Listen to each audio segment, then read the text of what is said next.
আজকে আমরা শিখব যে সমতল দর্পণে যেরূপ প্রতিবিম্ব তৈরি হয়। সমতল দর্পণে যেরূপ প্রতিবিম্ব তৈরি হয়। তো প্রথমে আমরা দেখি একটি সমতল দর্পণ। সমতল দর্পণ এরকম একটি সমতল দর্পণ আমরা কেমন হবে, এরকম একটা আগে দাগ দেব, দিয়ে এই সাইডে আমরা কি করব, পাড়া লাগাই দিব। ঠিক আছে, এই সাইডে পাড়া লাগাই দিব। দর্পণ মূলত এটা একটি আয়না, সমতল আয়না। যে সকল আয়নায় আমরা চেহারা দেখি সেই আয়নাগুলোই হলো সমতল দর্পণ। এই দর্পণে আমরা দেখি বস্তুর প্রতিবিম্ব কেমন তৈরি হয়। এই সাইডে যদি আমরা একটা বস্তু রাখি, এই সাইডে যদি আমরা একটা এরকম বস্তু রাখি, বস্তুটার নাম দিলাম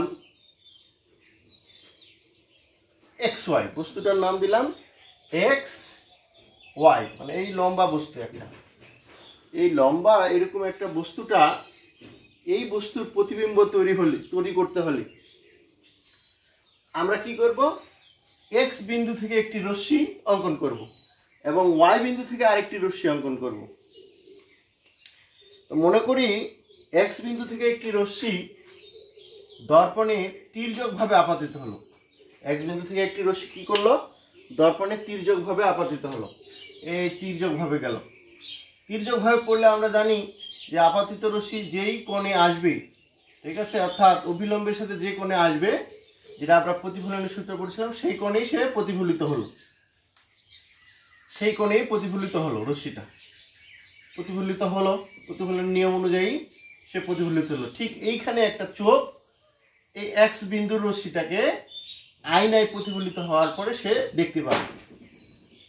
ঠিক আছে, এই চোখটা এই এক্স বিন্দুর প্রতিবিম্বটা সে দেখবে। সে কি দেখবে, সে দেখবে যে পিছন থেকে আসছে একটা রশ্মি, আলোক রশ্মি পিছন থেকে আসছে বলে সে কি করবে, মনে করবে যেটা হলো এক্স বিন্দুর প্রতিবিম্ব, ধরবো আমরা এক্স ড্যাশ। ঠিক আরেকটি আলোক রশ্মি ওয়াই বিন্দু থেকে তির্যকভাবে আপাতিত হয়ে ঠিক ওই চোখে যায়, প্রতিফলিত হয়ে চোখে যায় পড়বে। সেই চোখ মনে করবে ঠিক ওই ওয়াই বিন্দুর প্রতিবিম্বটা ওয়াই ড্যাশ বিন্দু থেকে আসতেছে।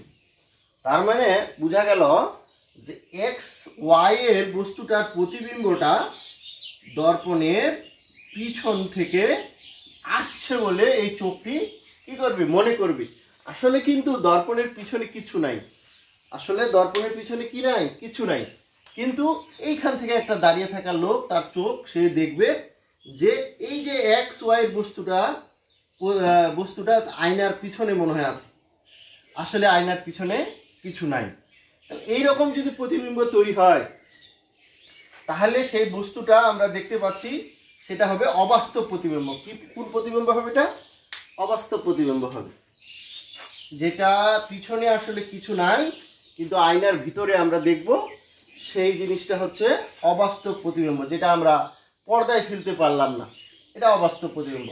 এবং কি দেখলাম, এক্স বিন্দুটি উপরে আছে, এক্স বিন্দুটি বস্তুটির উপরে, প্রতিবিম্বের উপরেও আছে, এবং ওয়াই বিন্দুটি নিচে, এই ওয়াই বিন্দুটির নিচে আছে। তাহলে এখান থেকে আমরা বুঝতে পারলাম বস্তুটির সোজা প্রতিবিম্ব তৈরি হয়েছে। কেমন তৈরি হয়েছে, সোজা। আরেকটা জিনিস আমরা দেখলাম যে ঠিক আয়না থেকে যত দূরে বস্তুটা আছে, ঠিক আয়না থেকে তত দূরেই প্রতিবিম্বটা দেখা যাবে।